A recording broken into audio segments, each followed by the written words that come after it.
السلام علیکم۔ ایک شخص نے اپنے دوست سے کہا کہ کل شراب پینے آ جاؤ۔ دوسرے نے کہا انشاءاللہ۔ کیا انشاءاللہ کہنے سے وہ ایمان سے نکل گیا؟ عبدالرزاق ابراہیم شاہ صاحب ہیں، ملیگاؤں، ہندوستان سے۔ عبدالرزاق صاحب، صبح سے شام تک انسان اپنی بول چال میں جانے کتنی مرتبہ کوئی وعدہ یا ارادہ کرتا ہے۔ اگر وہ ارادہ اچھائی کا ہو تو یہ یقین ہونا چاہیے کہ یہ اللہ کی مرضی کے بغیر تکمیل نہیں پا سکتا۔ اسی نیت کے ساتھ مختصر سا جملہ انشاءاللہ کہنا شعائر اسلام میں سے ہے۔ انشاءاللہ کا معنی ہے اگر اللہ نے چاہا۔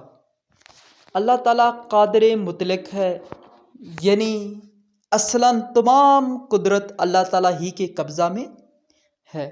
اصلاً تمام قدرت اللہ تعالیٰ ہی کے قبضے میں ہے۔ انسان اور دیگر مخلوقات کو قدرت و اختیارات اللہ تعالیٰ ہی نے عطا کیے ہیں۔ اسی عطا کردہ قوت اور اختیار سے انسان کھاتا پیتا، چلتا پھرتا ہے اور ہر کام انجام دیتا ہے۔ انسان کو دیا جانے والا یہ اختیار انسان کی آزمائش کے لیے ہے۔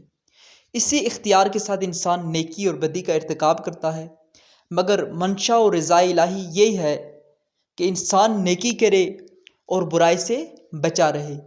انسان جب برائی کا ارتکاب کرتا ہے، سود کھاتا ہے، شراب پیتا ہے، ظلم کرتا ہے، حق تلفی کرتا ہے، تو اس میں اللہ تعالیٰ کی رضا شامل نہیں ہوتی، اور نہ ہی انسان گناہ کے کرنے میں مجبور ہوتا ہے۔ گناہ کے کرنے میں بھی انسان مجبور نہیں ہوتا، اس لیے کہ اللہ اور اس کے رسول صلی اللہ علیہ وسلم نے تو برائی کرنے والوں سے اپنی ناراضگی کا صاف صاف اعلان کر دیا ہے، بلکہ انسانوں کو برائیوں سے بچانے کی خاطر بے شمار ہدایت جاری کر دی ہیں۔ اس لیے برائی کا ارتکاب کرنا تو غضب الہی کا باعث ہے ہی۔ برائی کے ارادے کو اللہ تعالیٰ کی رضا کی طرف منسوب کرنا اہانت الہی بھی ہے، یہ اہانت الہی بھی ہے۔ اس لیے جس شخص نے شراب نوشی کے ارادے کو اللہ کے چاہنے کے ساتھ منسوب کیا، وہ اہانت الہی کا مرتکب ہوا ہے، جس پر اسے سچے دل سے توبہ کرنی چاہیے اور آئندہ ایسا کرنے اور شراب نوشی سے اجتناب کرنا چاہیے۔ واللہ ورسولہ عالم بالصواب۔